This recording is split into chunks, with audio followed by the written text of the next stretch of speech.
Hello students and viewers, आप सभी का हमारे यूट्यूब चैनल में हार्दिक स्वागत है।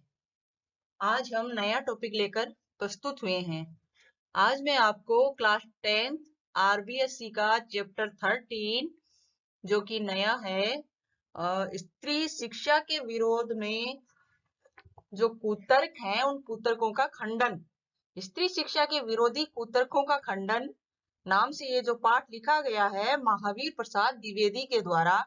तो आज मैं आपको उसकी सविस्तार पढ़ाऊंगी और उसके प्रश्न उत्तर भी हल कराऊंगी। तो सबसे पहले लेखक के बारे में थोड़ा आप जान लेते हैं। तो इसके लेखक है महावीर प्रसाद द्विवेदी। तो महावीर प्रसाद द्विवेदी का जन्म 1864 में ग्राम दौलतपुर, जिला रायबरेली, उत्तर प्रदेश में हुआ। परिवार की आर्थिक स्थिति अच्छी न होने के कारण इन्होंने स्कूली शिक्षा पूरी कर रेलवे में नौकरी कर ली थी। बाद में उन्होंने उस नौकरी से इस्तीफा देकर सन 1903 में प्रसिद्ध हिंदी मासिक पत्रिका सरस्वती का संपादन शुरू किया और सन 1920 तक इस संपादक कार्य से जुड़े रहे। सन 1938 में उनका देहांत हो गया। द्विवेदी जी हिंदी के पहले व्यवस्थित संपादक, भाषा वैज्ञानिक, इतिहासकार, पुरातत्ववेत्ता, अर्थशास्त्री, समाजशास्त्री, वैज्ञानिक चिंतन एवं लेखन के स्थापक, समालोचक और अनुवादक भी थे। और उनकी प्रमुख कृतियां हैं काव्य मंजूषा, सुमन, अबला विलाप, कान्य कुब्ज, कविता कलाप, अद्भुत आलाप, महिला मोद, रसज्ञ रंजन आदि इनकी प्रसिद्ध रचनाएं हैं। और इनकी गद्य पद्य रचनाएं भी हैं। और उनका संपूर्ण साहित्य महावीर प्रसाद द्विवेदी रचनावली के नाम से प्रकाशित हुआ है। अब इस पाठ का परिचय जान लेते हैं। प्रस्तुत निबंध द्विवेदी जी के महिला मोद शीर्षक निबंध संग्रह से लिया गया है। ये प्रस्तुत पाठ है, एक निबंध है और ये महिला मोद शीर्षक जो निबंध संग्रह है उससे लिया गया है। यह निबंध प्रथम बार सितंबर 1914 को सरस्वती पत्रिका में पढ़े लिखे पांडित्य शीर्षक से प्रकाशित हुआ। किस नाम से?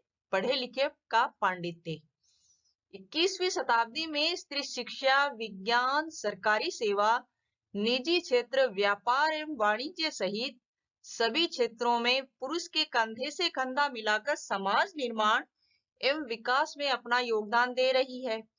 लेकिन इस स्थिति में पहुंचने के लिए स्त्री शिक्षा के पक्षधर सुधारकों को पुरुष प्रधान एवं रूढ़िवादी समाज से कड़ा संघर्ष करना पड़ा। अब लेखक कह रहे हैं कि जो आज का जो समाज है वह स्त्री शिक्षा के पक्ष में भी है और विरोध में भी है। लेकिन आज जो स्त्रियां शिक्षा ग्रहण कर रही हैं उस मुकाम तक पहुंचने के लिए स्त्री शिक्षा को जो पक्षधर, जो सुधारक थे, उन लोगों को इस पुरुष प्रधान समाज से कड़ा संघर्ष करना पड़ा। प्रस्तुत निबंध स्त्री शिक्षा को समाज एवं परिवार के विघटन एवं पतन के लिए जिम्मेदार ठहराने वाली दकियानुसी सोच को अकाट्य तर्कों द्वारा सिरे से खारिज करता है। साथ ही इसमें इन दकियानुसी एवं अप्रासंगिक परंपराओं के अंधाकरण के बजाय विवेक सम्मत एवं तर्कपूर्ण परंपराओं को ही ग्रहण करने की बात कही गई है। इसकी भाषा शैली हिंदी के द्विवेदी युगीन गद्य के एक वानगी प्रस्तुत करती है। प्रस्तुत पाठ में स्त्री शिक्षा के विरोध में दिए जाने वाले तर्कों का खंडन किया है और इसमें कहा गया है कि संस्कृत नाटकों में स्त्री पात्र संस्कृत नहीं बोल सकती थी, लेकिन न बोल पाना भी उनके अनपढ़ होने की निशानी नहीं है। तो अब पाठ का शुरू करते हैं। पाठ कि पाठ में क्या क्या कहा गया और क्या क्या बताया गया है। बड़े शौक की बात है कि आजकल भी ऐसे लोग विद्यमान हैं जो स्त्रियों को पढ़ाना उनके और गृह सुख के नाश का कारण समझते हैं। और लोग भी ऐसे वैसे नहीं, सुशिक्षित लोग, ऐसे लोग जिन्होंने बड़े बड़े स्कूलों और शायद कॉलेजों में भी शिक्षा पाई है, जो धर्मशास्त्र और संस्कृत के ग्रंथ साहित्य से परिचय रखते हैं और जिनका पैसा कुशिक्षितों को सुशिक्षित करना, कुमार्गगामियों को सुमार्गी बनाना और अधार्मिकों को धर्म तत्व समझाना है। अब लेखक कह रहे हैं कि मतलब आज का जो वर्तमान युग है उस युग में भी ऐसे लोग विद्यमान हैं जो कि स्त्री शिक्षा के विरोधी हैं। और वे लोग ऐसे वैसे नहीं है, मतलब अनपढ़ या गंवार लोग नहीं है, वे भी सुशिक्षित लोग हैं और ऐसे लोग हैं जो बड़े बड़े स्कूलों और बड़े बड़े कॉलेजों में जिन्होंने शिक्षा पाई है और उच्च पदों पर आसीन है। और कुछ तो ऐसे हैं जो धर्मशास्त्र और संस्कृत के ग्रंथ साहित्य से परिचय भी रखते हैं और जिनका पैसा भी अशिक्षितों को शिक्षित बनाना है और गलत मार्ग पे चलने वाले लोगों को सही मार्ग दिखाना है। और कई कई लोग ऐसे हैं जो धर्म के प्रगाढ़ पंडित होते हुए भी स्त्री शिक्षा के विरोधी हैं। अब उनकी दलीलें हैं, वो क्यों विरोधी हैं ये बताया जा रहा है इन दलीलों में। पुराने संस्कृत कवियों के नाटकों में कुलीन स्त्रियों से अपढ़ों की भाषा में बातें कराई गई हैं। इससे प्रमाणित है कि इस देश में स्त्रियों को पढ़ाने की चाल न थी। होती तो इतिहास पुराण आदि में उनको पढ़ाने की नियमबद्ध प्रणाली जरूर लिखी मिलती। अब लेखक कह रहे हैं कि पुराने जो संस्कृत कवियों के नाटक हैं उनमें कुलीन स्त्रियों से मतलब नाटक में उनका रोल नहीं होता था, उनसे मतलब चरित्र, उनका नाटकों का चरित्र नहीं गढ़ा जाता था। और क्यों नहीं था? क्योंकि उस समय स्त्रियों को पढ़ाने का वो रुचि नहीं थी और ना ही ऐसा कोई व्यवहार प्रचलन था कि स्त्रियों को पढ़ाया जाए, और ना ही इतिहास और पुराणों में उनके पढ़ाने की नियमबद्ध प्रणाली लिखी मिलती है। कि उस समय जो प्राचीन माहौल था, प्राचीन समय था, उस समय स्त्रियों की शिक्षा का कोई माहौल नहीं था। स्त्रियों को पढ़ाने से अनर्थ होते हैं। शकुंतला इतना कम पढ़ी थी कि गंवारों की भाषा में मुश्किल से एक छोटा सा श्लोक वह लिख सकी थी। तिस पर भी उसकी इस इतनी कम शिक्षा ने भी अनर्थ कर डाला। शकुंतला ने जो कटु वाक्य दुष्यंत को कहे वह इस पढ़ाई का ही दुष्परिणाम था। अब लेखक इसमें एक दलील और पेश कर रहे हैं। वो कह रहे हैं कि स्त्रियों को पढ़ाने से मतलब उस प्राचीन समय में ऐसी मान्यता थी कि स्त्रियों को पढ़ाने से अनर्थ होता है। तो उसी के मद्देनजर उन्होंने एक उदाहरण दिया है कि शकुंतला जो दुष्यंत की पत्नी थी, जिन्होंने गंधर्व विवाह किया था शकुंतला से और जो किसी श्रापवश अलग हो चुके थे, तो इसमें कहा है कि शकुंतला इतनी कम पढ़ी थी, एक ऋषि की पुत्री होकर भी वह, कि उसने मतलब उसे गंवारों की भाषा भी आती नहीं थी और उसमें मुश्किल से वह एक छोटा सा श्लोक लिख सकी थी। और उसकी इतनी कम शिक्षा ने भी ऐसा अनर्थ कर डाला कि मतलब वो जो उसने दुष्यंत को कटु वाक्य कह दिए। तीसरा है, जिस भाषा में शकुंतला ने श्लोक रचा था वह अपढ़ों की भाषा थी, अर्थात अनपढ़ों की भाषा थी। अतएव नागरिकों की भाषा की बात तो दूर रही, अनपढ़ गंवारों की भी भाषा पढ़ाना स्त्रियों को बर्बाद करना है। अब लेखक कह रहे हैं कि जो प्राचीन समय था और जो मतलब ये जो लोग हैं, जो सुशिक्षित लोग जो स्त्रियों की शिक्षा के विरोध में हैं, वे ये दलील पेश कर रहे हैं कि शकुंतला ने जो श्लोक रचा था वह सिर्फ अनपढ़ों की भाषा की तहत था। तो वे चाहते हैं कि मतलब नागरिकों का मतलब जो पुरुष प्रधान समाज है उसमें जो पुरुषों को शिक्षा दी जाती है वैसी शिक्षा देना तो स्त्रियों के लिए जरूरी है ही नहीं, जबकि स्त्रियों की नॉर्मल मतलब जो साधारण शिक्षा है वो भी देना नहीं चाहिए, क्योंकि ऐसा करना स्त्रियों को बर्बाद करना है, अर्थात घर को बर्बाद करना है। इस तरह की दलीलों का सबसे अधिक प्रभावशाली उत्तर उपेक्षा ही है, अर्थात मतलब वे इसकी उपेक्षा करते हैं कि हमें स्त्री शिक्षा नहीं चलानी चाहिए, उसके विरुद्ध ही रहना चाहिए। तथापि हम दो चार बातें लिख देते हैं। नाटकों में स्त्रियों का प्राकृत बोलना उनके अपढ़ होने का परिणाम नहीं है। अधिक से अधिक इतना ही कहा जा सकता है कि वे संस्कृत न बोल सकती थी। संस्कृत से न बोल सकना न अनपढ़ होने का सबूत है और न गंवार होने का। अब लेखक कह रहे हैं जो प्राचीन समय में जो नाटक थे उनमें जो स्त्रियां चुपचाप रहती थी या फिर उनका मतलब जो चरित्र वर्णन नहीं था उस समय, तो वो उसका प्रमाण ये है कि उन लोगों को संस्कृत नहीं आती थी और संस्कृत न बोलने के कारण ही उनका ये सबूत माना गया कि वे अनपढ़ हैं और गंवार हैं। अच्छा, तो उत्तर रामचरित में ऋषियों की वेदांतवादिनी पत्नियां कौन सी भाषा बोलती थी? अब लेखक कह रहे हैं कि उस समय यदि उन औरतों को मतलब संस्कृत नहीं आती थी, तो वे कह रहे हैं कि उस समय की ऋषि जो थे उनकी वेदांतवादिनी पत्नियां मतलब जो वेद पुराणों का ज्ञान रखती थी, वे पत्नियां कौन सी भाषा बोलती थी? क्योंकि उस समय तो संस्कृत भाषा ही प्रचलित थी। उनकी संस्कृत क्या कोई गंवारी संस्कृत थी? अब लेखक यहाँ प्रश्न कर रहे हैं उन लोगों से जो मतलब स्त्री शिक्षा के विरोध में हैं कि मतलब उनकी जो संस्कृत थी वो क्या गंवार संस्कृत थी, क्या उन्हें पढ़ना नहीं आता था।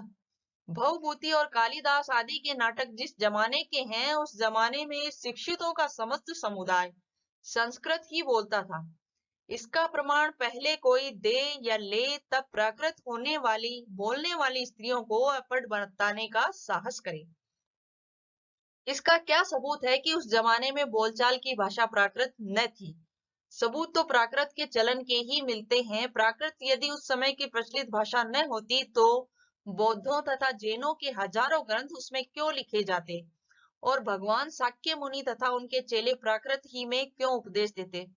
अब लेखक उन जो बड़े वो जो धार्मिक वो बने फिरते हैं, वो जो पाखंडी लोग हैं, जो सुशिक्षित लोग हैं, ऐसे जो उच्च पदों पे आसीन है, उनसे बस प्रश्न कर रहे हैं, जो स्त्री शिक्षा के विरोध में हैं, उनसे कह रहे हैं कि मतलब उस समय यदि ये भाषा संस्कृत नहीं थी, प्राकृत भाषा नहीं थी, तो वे स्त्रियां कौन सी भाषा बोलती थी?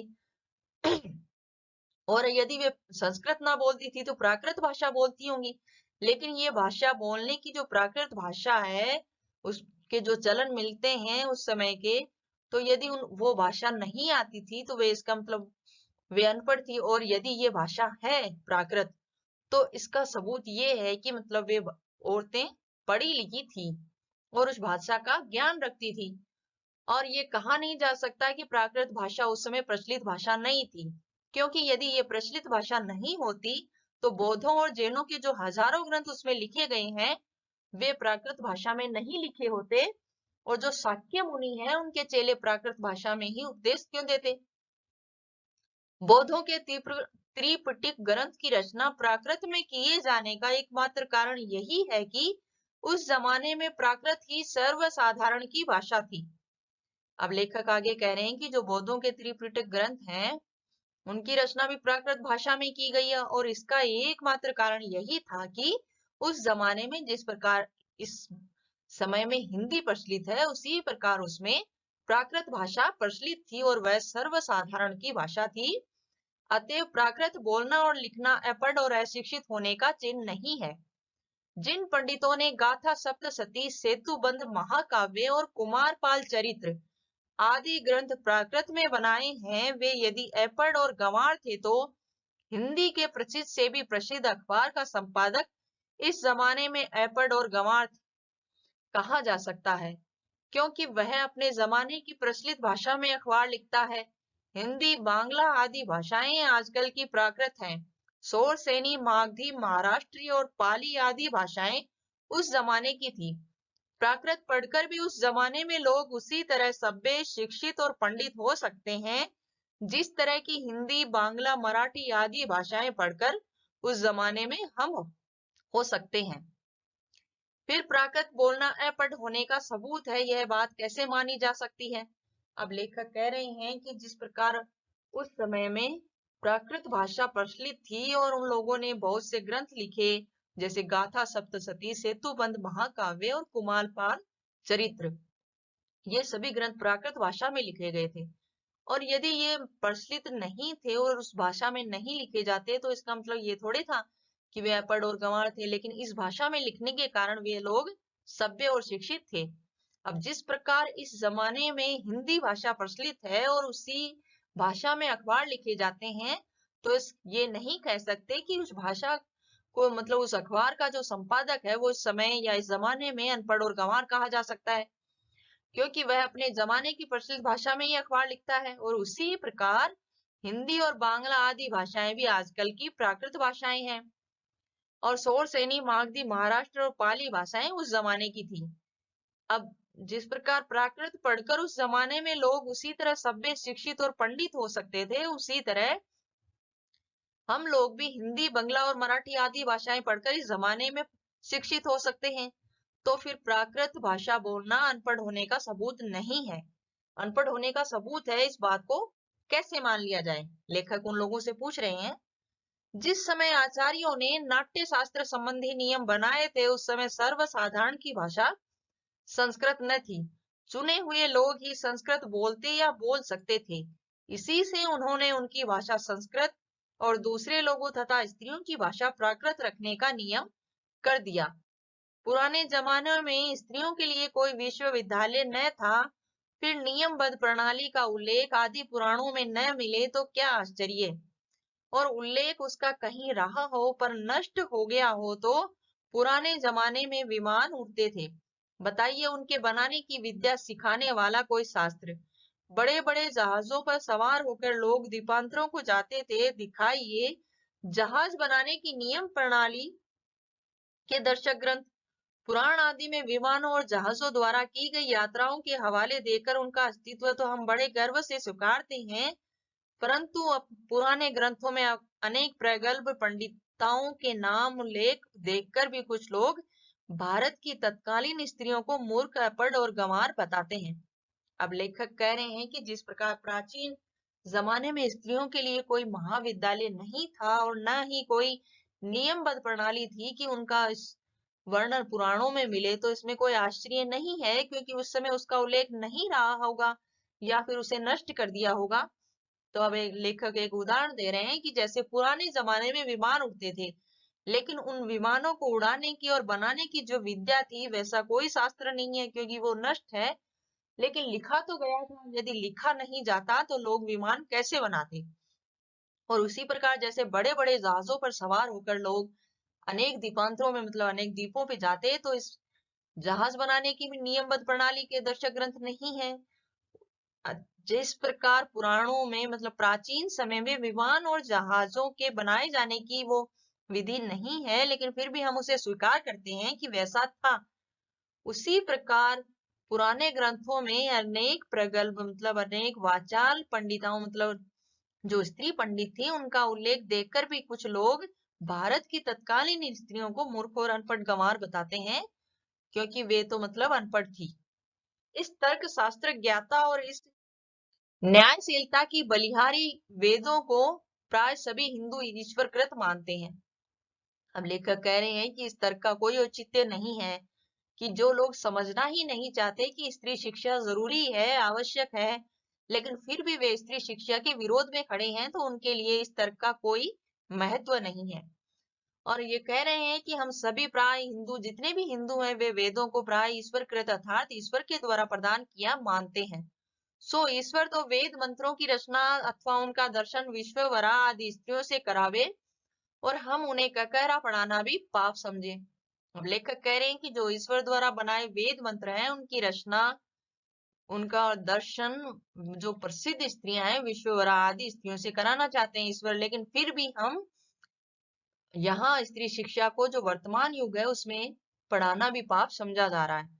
शीला और विजा आदि कौन थी, वे स्त्री थी या नहीं, बड़े बड़े पुरुष कवियों से आदृत हुई या नहीं, सारंगधर पद्धति में उनकी कविता के नमूने हैं या नहीं, बौद्ध ग्रंथ त्रिपिटक के अंतर्गत थेरी गाथा में जिन सैकड़ों स्त्रियों की पद्य रचना उद्धृत है वे क्या अपढ़ थी। जिन भारत में कुमारिकाओं को चित्र बनाने, नाचने, गाने बजाने, फूल चुनने, हार गूंथने, पैर मलने तक की कला सीखने की आज्ञा थी, उनको लिखने पढ़ने की आज्ञा न थी। कौन विज्ञ ऐसी बात मुख से निकालेगा, और कोई निकाले भी तो मानेगा कौन। अब लेखक कह रहे हैं कि जो जो प्राचीन समय में विदुषी स्त्रियां हैं जैसे शीला और विजा, उनके बारे में कोई नहीं जानता कि वे स्त्री थी भी या नहीं, और कोई ये भी नहीं जानता कि वे सारंगधर पद्धति में उनकी कविता के नमूने हैं भी या नहीं। उसी प्रकार जो बौद्ध ग्रंथ है त्रिपिटक ग्रंथ, उनके अंदर सैकड़ों स्त्रियों की पद्य रचना उद्धृत है, तो ये कहा जा सकता है कि क्या वे अनपढ़ थी। और भारत में प्राचीन समय में जो कुमारिकाएं थी जो मतलब नाचने गाने का काम करती थी, उनको चित्र बनाने, नाचने, गाने बजाने, फूल चुनने आदि कई प्रकार की कलाएं सीखने की आज्ञा थी, तो क्या उनको लिखने पढ़ने की आज्ञा नहीं थी। लेकिन फिर भी ऐसे मतलब सबूत मिलते हैं कि जो प्राचीन समय में भी स्त्री शिक्षा हुआ करती थी, फिर भी आजकल का जो समय है उसमें विद्वान लोग, ऐसे मूर्ख लोग हैं जो कि मतलब स्त्री शिक्षा के विरोधी हैं, फिर भी उन्हें मानना नहीं चाहते। अत्रि की पत्नी पत्नी धर्म पर व्याख्यान देते समय घंटों पांडित्य प्रकट करे, गार्गी बड़े बड़े ब्रह्मवादियों को हरा दे, मंडन मिश्र की सरल धर्मचारिणी शंकराचार्य के छक्के छुड़ा दे। गजब। अब लेखक कह रहे हैं कि प्राचीन समय में जब अत्रि ऋषि की जो पत्नी थी वह अपने पत्नी धर्म पर पालन करते हुए वह भी बहुत पढ़ी लिखी थी और एक विदुषी स्त्री थी, और ऐसे ही एक गार्गी थी जो मतलब अपने वाद अनुवाद से बड़े बड़े ब्रह्मवादियों को हरा देती थी। और ऐसे ही एक ऋषि थे मंडन मिश्र, उनकी भी पत्नी थी जिन्होंने शंकराचार्य के वाद विवाद में जो ज्ञान वो उसका था, ज्ञान की जो परीक्षा थी या फिर जो वाद विवाद था उसमें एक जो ज्ञान सभा थी उसमें उन्होंने शंकराचार्य की चक्के छुड़ा दिए थे। तो ये क्या गजब है, जब तक वे पढ़ी लिखी नहीं थी तो वे ऐसा कैसे कर सकती थी। इससे अधिक भयंकर बात और क्या हो सकेगी कि यह सब पापी पढ़ने का अपराध है। अब लेखक कह रहे हैं कि ये सब पढ़ने का ही है। अगर यदि वे पढ़ी लिखी नहीं होती तो ये सब नहीं कर पाती। न वे पढ़ती न वे पूजनीय पुरुषों का मुकाबला करती। यह सारा दुराचार स्त्रियों को पढ़ाने का कुफल है, समझे। स्त्रियों के लिए पढ़ना कालकूट और पुरुषों के लिए पीयूष का घूंट है। ऐसी ही दलीलों और दृष्टांतों के आधार पर कुछ लोग स्त्रियों को अनपढ़ रखकर भारतवर्ष का गौरव बढ़ाना चाहते हैं। लेखक कह रहे हैं कि कुछ लोग ऐसे हैं जो स्त्रियों को पढ़ना पाप समझते हैं। वे कहते हैं कि जब स्त्रियां पढ़ लिख जाएंगी तो वे पुरुषों का मुकाबला करेंगी और समाज में दुराचार फैलाएंगी, और इसलिए वे कहते हैं कि स्त्रियों के लिए पढ़ना अच्छा नहीं है, कालकूट विष के समान है। और ऐसी ही दलीलों के कारण कुछ लोग ऐसे हैं जो स्त्रियों को अनपढ़ रखना चाहते हैं। मान लीजिए कि पुराने जमाने में भारत की एक भी स्त्री पढ़ी लिखी न थी, न सही। उस समय स्त्रियों को पढ़ाने की जरूरत न समझी गई होगी, पर अब तो है, अतएव पढ़ाना चाहिए। हमने सैकड़ों पुराने नियमों, आदेशों और प्रणालियों को तोड़ दिया है या नहीं? तो चलिए स्त्रियों को अनपढ़ रखने की इस पुरानी चाल को भी तोड़ दें। हमारी प्रार्थना तो यह है कि स्त्री शिक्षा के विपक्षियों को क्षण भर के लिए भी इस कल्पना को अपने मन में स्थान न देना चाहिए कि पुराने जमाने में यहाँ की सारी स्त्रियां अनपढ़ थी अथवा उन्हें पढ़ने की आज्ञा न थी। जो लोग पुराणों में पढ़ी लिखी स्त्रियों के हवाले मांगते हैं, उन्हें श्रीमद् भागवत दसम स्कंद के उत्तरार्ध का 53वां अध्याय पढ़ना चाहिए। उसमें रुक्मणी हरण की कथा है। रुक्मणी ने जो एक लंबा चौड़ा पत्र एकांत में लिखकर एक ब्राह्मण के हाथ श्री कृष्ण को भेजा था, वह तो प्राकृत में न था और उसके प्राकृत में होने का उल्लेख भागवत में तो नहीं। उसमें रुक्मणी जी ने जो पांडित्य दिखाया वह उसके अनपढ़ और अल्पज्ञ होने अथवा गंवारपन का सूचक नहीं। पुराने ढंग के पक्के सनातन धर्मावलंबियों की दृष्टि में तो नाटकों की अपेक्षा भागवत का महत्व बहुत ही अधिक होना चाहिए। इस दशा में यदि उनमें से कोई यह कहे कि सभी प्राक्लीन स्त्रियां अनपढ़ होती थी तो उसकी बात पर विश्वास करने की जरूरत नहीं।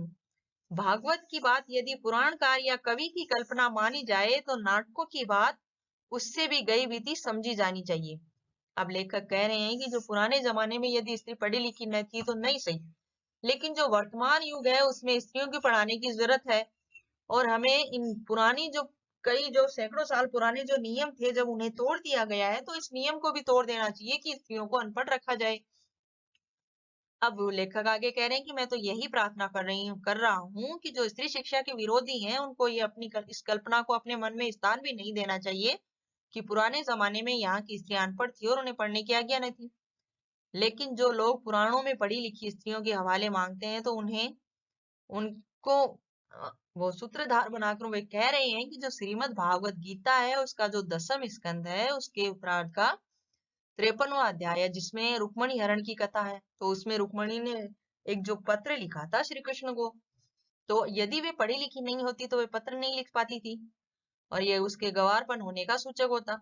लेकिन वे पढ़ी लिखी थी और श्री कृष्ण को उन्होंने पत्र लिखा और कहा कि आके मुझे ले जाइए।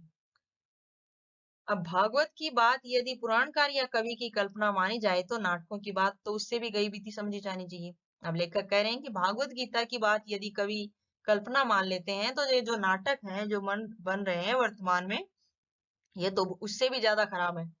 स्त्रियों का किया हुआ अनर्थ यदि पढ़ाने का ही परिणाम है तो पुरुषों का किया हुआ अनर्थ भी उनकी विद्या और शिक्षा का ही परिणाम समझा जाना चाहिए।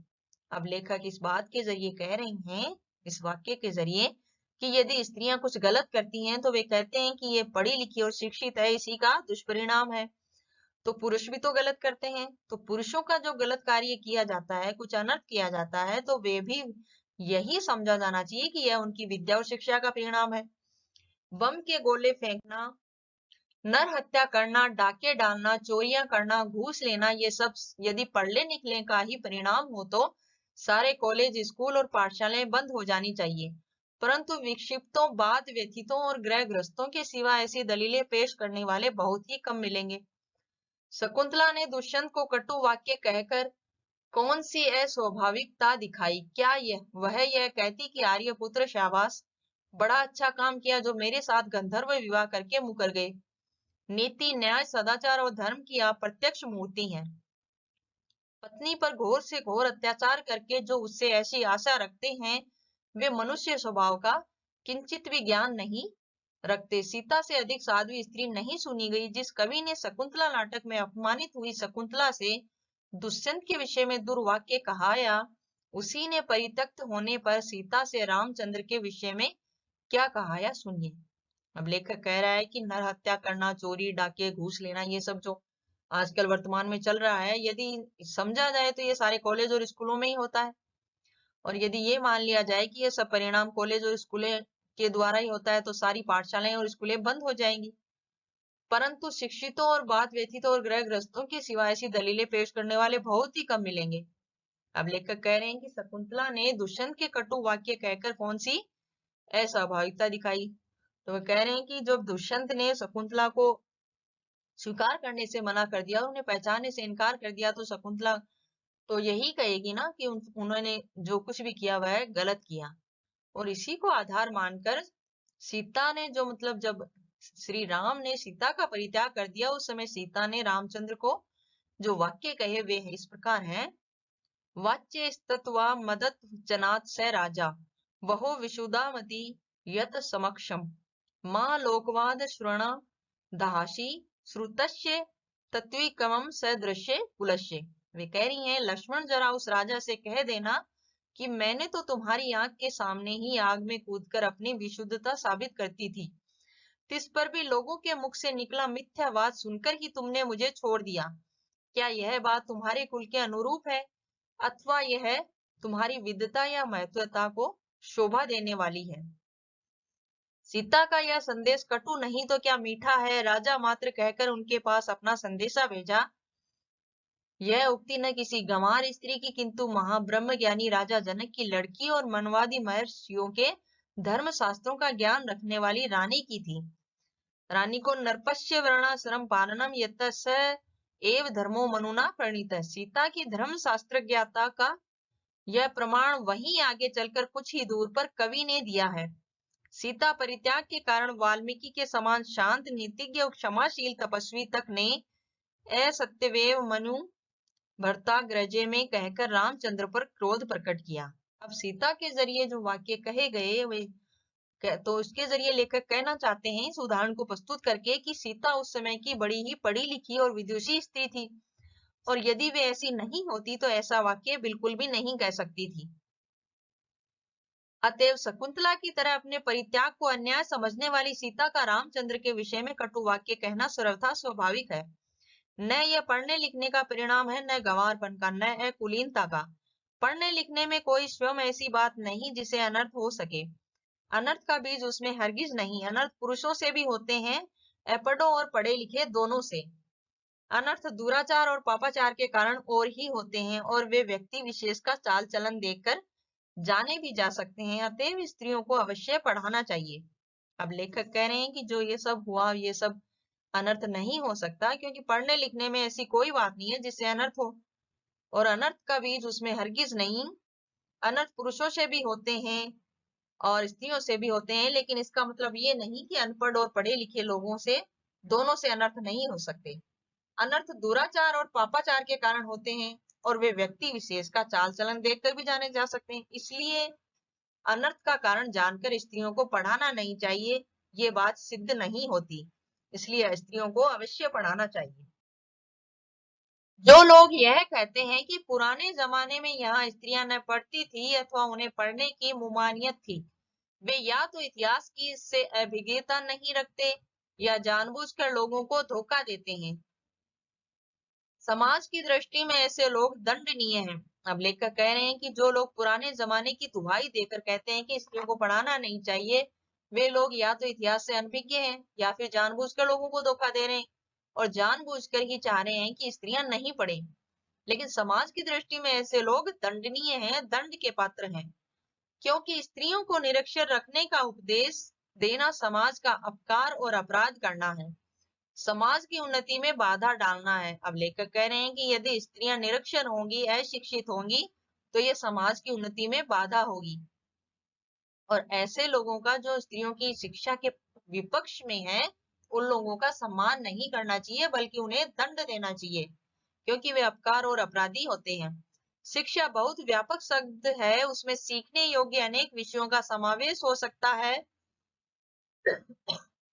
पढ़ना लिखना भी उसी के अंतर्गत है। इस देश की वर्तमान शिक्षा प्रणाली अच्छी नहीं, इस कारण यदि कोई स्त्रियों को पढ़ाना अनर्थकारी समझे तो उसे उस प्रणाली का संशोधन करना चाहिए या कराना चाहिए।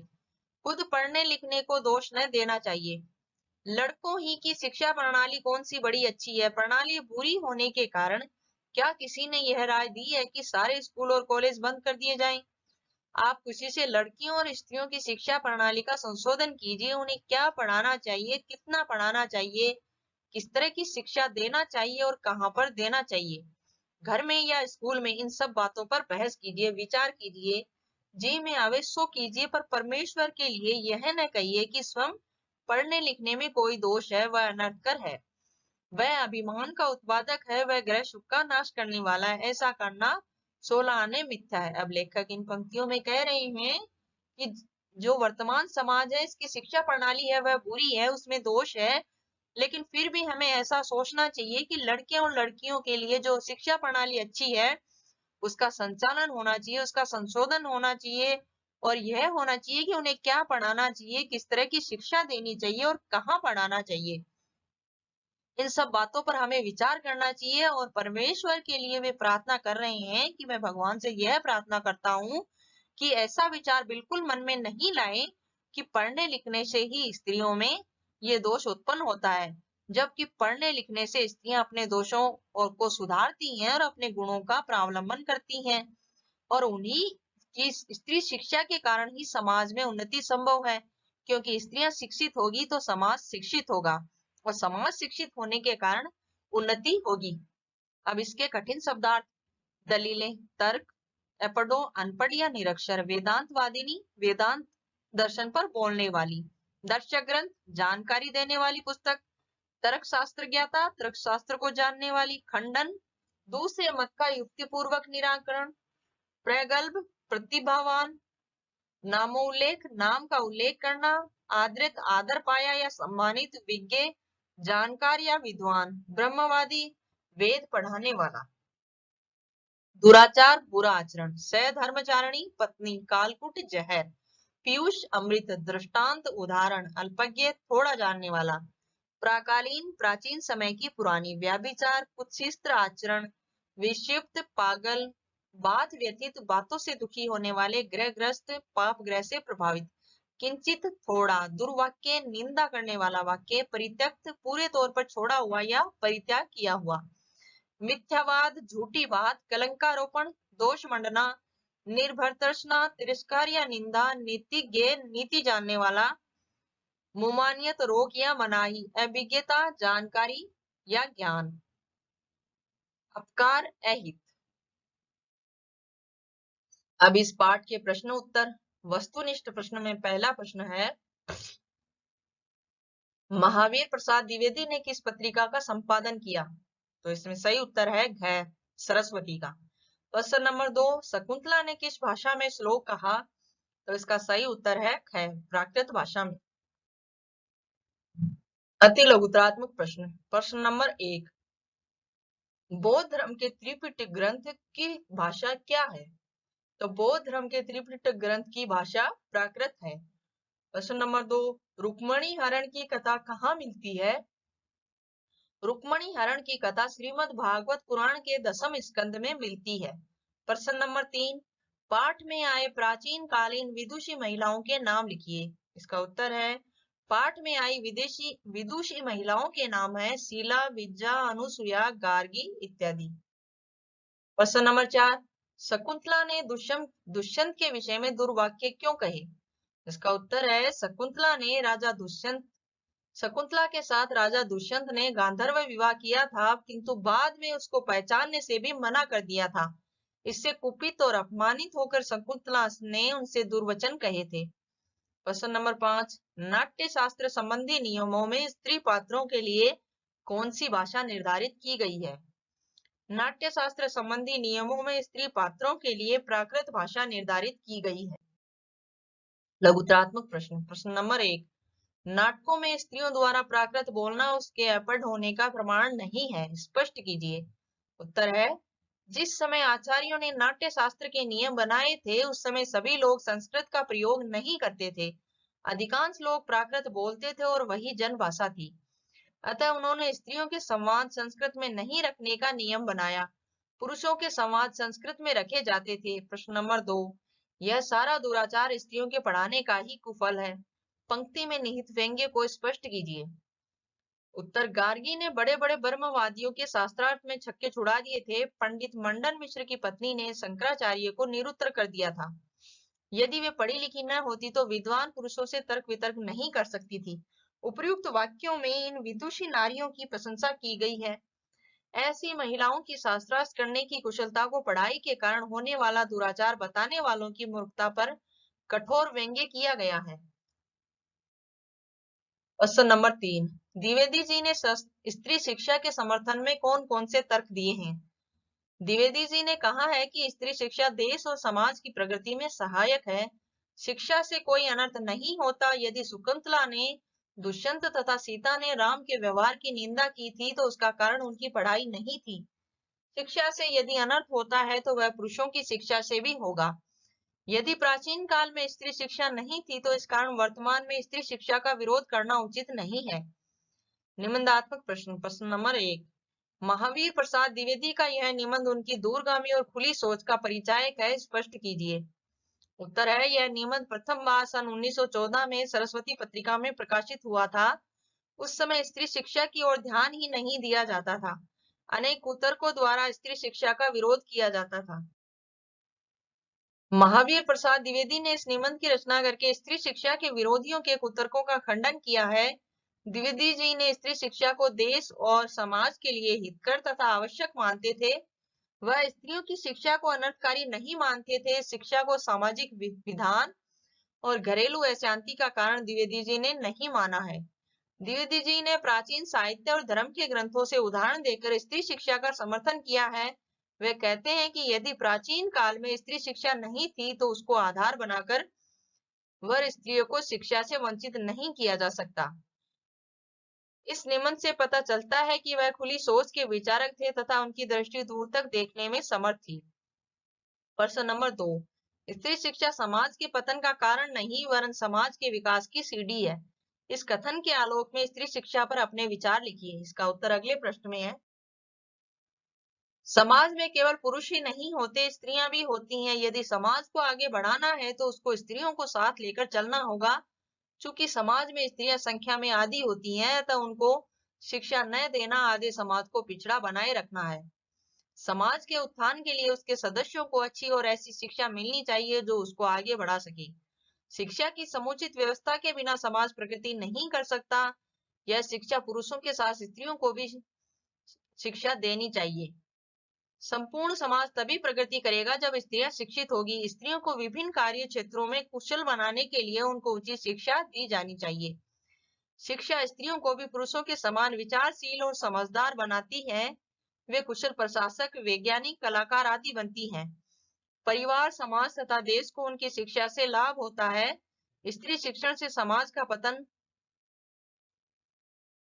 होने की बात सोचना विवेकहीनता ही मानी जाएगी।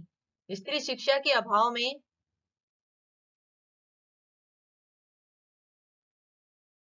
पूर्ण सामाजिक विकास की कल्पना करना भी बेमानी है। प्रश्न नंबर 3, निम्नलिखित पंक्तियों की सप्रसंग व्याख्या कीजिए। पहला है, पुराण आदि में विमानों और जहाजों द्वारा इस तर्क शास्त्रज्ञता और इस न्यायशीलता की बलिहारी। दूसरा है, शिक्षा बहुत व्यापक शब्द है, खुद पढ़ने लिखने को दोष न देना चाहिए। उक्त गद्यांशों की सप्रसंग व्याख्या के लिए आप व्याख्या भाग अर्थात हमारे जो पिछली स्लाइडें हैं उनमें इसका अवलोकन कर लीजिए। इसी के साथ हमारी क्लास यहीं समाप्त होती है। इस वीडियो को देखने के लिए बहुत बहुत धन्यवाद। Please like share and subscribe जरूर कीजिए।